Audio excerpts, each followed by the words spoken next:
આમોદ. આમોદમાં ગરીબોના આશિયાના પર બુલડોઝર. કેમ?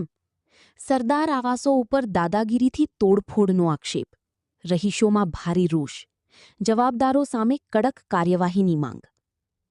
આ ઘટના બની છે આમોદ શહેરના વોર્ડ નંબર 2 ખાતે આવેલા માડવા ફળિયામાં, જ્યાં વર્ષો પહેલા ગરીબ અને મધ્યમવર્ગીય પરિવારો માટે બનાવવામાં આવેલા આશરે 30 જેટલા સરદાર આવાસોને અચાનક તોડી પાડવામાં આવ્યા હોવાના ગંભીર આક્ષેપો ઉઠ્યા છે. કાટમાળ, રડતા લોકો, તૂટી ગયેલ સપનાઓ. રહીશોના જણાવ્યા મુજબ 10/6/2008ના રોજ આમોદ તાલુકા પંચાયત દ્વારા આ આવાસો સત્તાવાર રીતે લાભાર્થીઓને સુપરત કરવામાં આવ્યા હતા.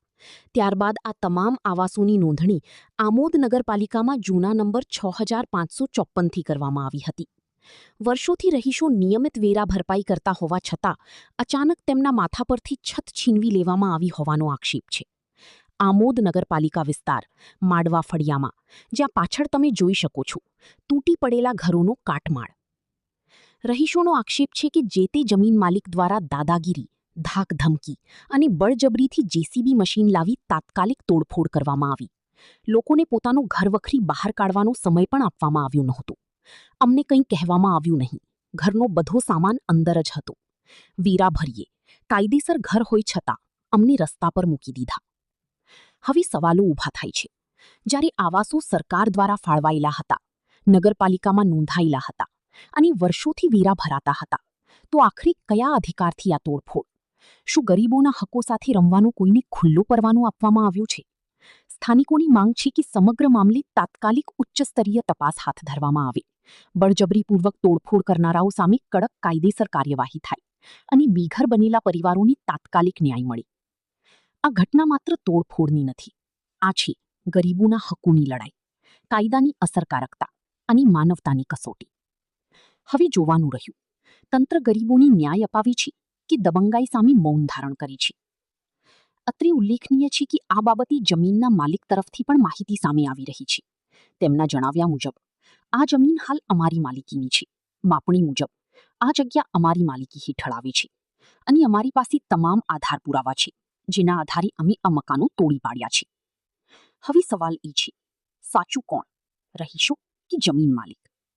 અને સૌથી મોટો સવાલ, ગરીબોના માથેની છત આખરે કોણ પરત આપશે? શું નામ તમારું? રમેશભાઈ કરશનભાઈ વાઘેલા.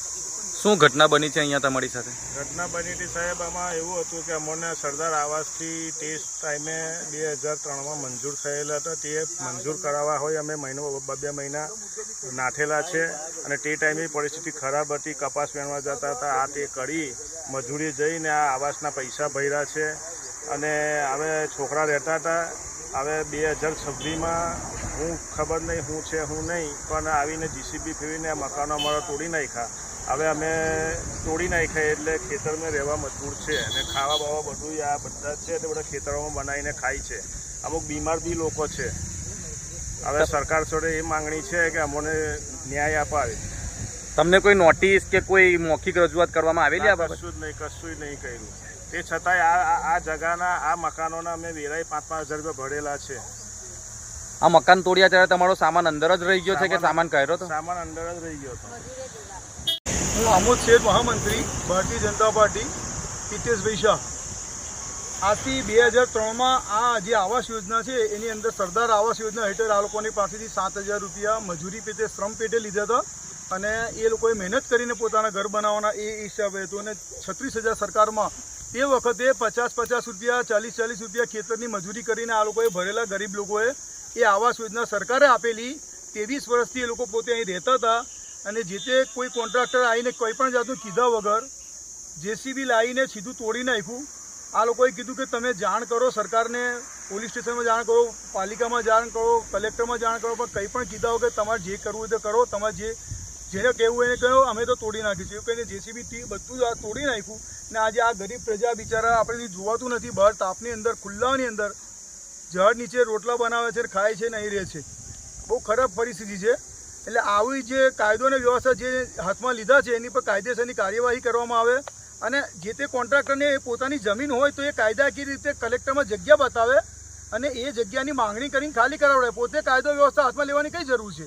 એટલે મારી એક જ માંગણી છે કે સખતમાં સખત એની પગલાં ભરવામાં આવે અને જેને પણ આ તોડ્યું છે એ લોકોના જેના મકાનો છે, આજે તમે વિચાર કરો તે વખતે 2003માં સરકારે 43,000માં મકાન આપ્યા હતા, તો 43,000 રૂપિયાના જો ડિવાઈડ કરે આજે 26 વર્ષે 23 વર્ષે નહીં તો 10 થી 12 લાખ રૂપિયા એ લોકોને આજે સરકાર દ્વારા બી એમને આપવામાં આવે, કાં પછી એ લોકોને રહેવા માટેની વ્યવસ્થા કરવામાં આવે.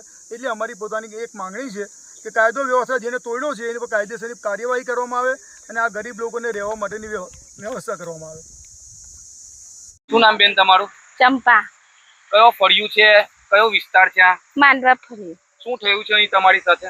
આ જબરજસ્તી તોડવામાં આવી ભાઈ ઉડ્યો અને મારા જેના છોકરામાં ધણીનો પગ ભાગી જાય, અમારે જવું કઈ. કેટલા વર્ષોથી તમે અહીં રહો છો? ખાસું વર્ષથી અહીં રહીએ, જિંદગી જ આખી પૂરી કરી. તમને શું કીધું અહીં કોન્ટ્રાક્ટરે? એવું કહે છે કે આ તો કે અમે બધું રાખી લીધું, અહીં નહીં રહેવાનું, ઉડ્યો ખાલી કરો ને બધું તોડાઈ કરી અમને આવીને. કેટલાક લોકો તમે અહીં રહો છો આ આવાસોમાં? ખાસા જણ છે, 4-5 જણ છે ઘરે બધા રહીએ, 4-5 ઘર અમે રહેતા હતા બધા. 4-5 ઘરોમાં તમે રહેતા હતા. તો શું કીધું તમને અહીં કોન્ટ્રાક્ટરે? એવું કે આ જમીન તો વેચાઈ જાય, હવે રહેવાનું નહીં. કે અમે એવું હોય કીધું કે અમને જગ્યા આપો, જગ્યા આપવાનું ના પાડે ને ઉડ્યો ના તોડી કરાવી. જબરજસ્તી કે ધમકી આપે કે અહીં રહેશો તો કે અવરું થશે કે એવું કે બધું. તમને ઘરનો સામાન કાઢવા દીધો? સામાન નહીં અડધો કાઢવા દીધો, ભાઈ અંદર દબાઈ ગયો અડધો સામાન. કેટલા લોકો હતા તે લોકો? એ ખાસા જણ હતા, 4-5 જણ હતા તોડાવા આવ્યા હતા. તે શું લઈને તોડવા આવ્યા? જીસીબી લઈને આવ્યા હતા. અમારા ધણીનો પગ ભાગી જાય, અમે એવું કીધું કે અમારે જરીક તો દયા ખાતા અમને ઘર પર ના રહેવા દીધું, તોડાઈ ખાઈ. બેરા લાવ્યા પણ ઉચકી ના લાવ્યા ત્યાંથી.